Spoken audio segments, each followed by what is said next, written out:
চট্টগ্রামে বন্যা পরিস্থিতির উন্নতি হলেও এখনও অনেক এলাকা জলাবদ্ধতার কবলে। দেখা দিয়েছে বিশুদ্ধ পানি ও খাবারের সংকট, নেই বিদ্যুৎ সরবরাহ। দুর্গত মানুষের আরও খবর জানাতে বাঁশখালী থেকে যুক্ত হচ্ছেন আমাদের সহকর্মী রুকন উদ্দিন।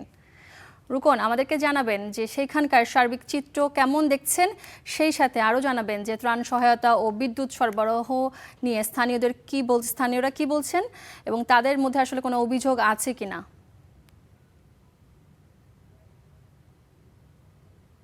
সূচনা আসলে স্থানীয়দের মধ্যে সবচেয়ে বড় যে অভিযোগটি রয়েছে সেটি হচ্ছে ত্রাণের স্বল্পতা।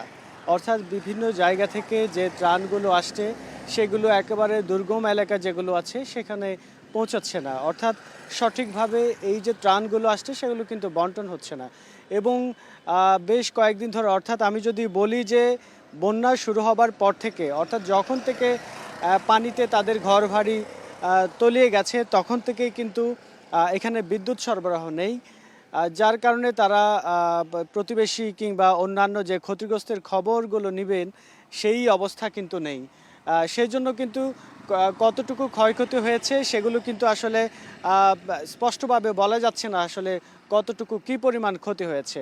এবং শুধুমাত্র বাঁশখালী নয়, আমরা যদি সাতকানিয়ার কথাও বলি সেখানেও কিন্তু একই অবস্থা। অর্থাৎ যেখানে বিদ্যুৎ সংযোগ নেই এবং যেখানে তাদের যোগাযোগের ব্যবস্থা নেই, এখনও পর্যন্ত হাঁটু থেকে কোমর সমান পানি রয়েছে, সেখানেও কিন্তু এখনও উপজেলা প্রশাসন থেকেও যোগাযোগ করার কোনো ব্যবস্থা কিন্তু নেই। এবং সবচেয়ে যে অভিযোগটি করছেন সেটি হচ্ছে ত্রাণের স্বল্পতা এবং বিশুদ্ধ পানির সংকট। এই বিশুদ্ধ পানির সংকটের কারণে বিভিন্ন জায়গায় পানিবাহিত রোগের কিন্তু লক্ষণ দেখা দিচ্ছে, সেই অভিযোগও কিন্তু স্থানীয়রা করছেন। এবং যেহেতু যেগুলো নদীর পাড়ের যে সকল বসত বাড়ি ডুবে গেছে সেখানে নৌকা থাকলেও যেগুলো একটু মহাসড়কের মাঝামাঝি, অর্থাৎ মহাসড়ক থেকে যে একটু দূরে গিয়ে মাঝামাঝি পর্যায়ে আছে সেখানে কিন্তু নৌকাও নেই, যার কারণে তাদের চলাফেরায় কিন্তু খুব বেশি কষ্ট হচ্ছে।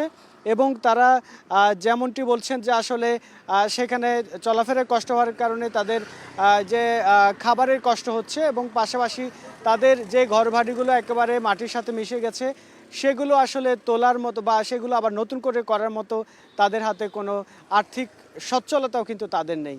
এই ছিল আমার কাছে চট্টগ্রাম থেকে সবশেষ সূচনা। রুকন, আপনাকে ধন্যবাদ।